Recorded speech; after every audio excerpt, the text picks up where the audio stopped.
Welcome. In this tutorial, I'm going to show you how to manage who can see your liked videos on TikTok. So if you want to know how I did it, just keep on watching. So if you're using Android device, don't worry because the process is still the same. So go ahead and open your TikTok app. Go to your profile by clicking the profile button on the lower right corner of your screen. After that, click on these three little lines on the upper right corner of your screen, and then click Settings and Privacy.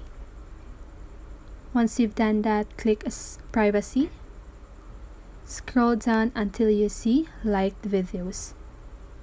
So you want to choose Only Me so that you can only see your liked videos. And that's how you manage your liked videos on TikTok. So I hope this video helps you, and if it did, make sure to like, subscribe, and hit the bell notification so you won't miss a video.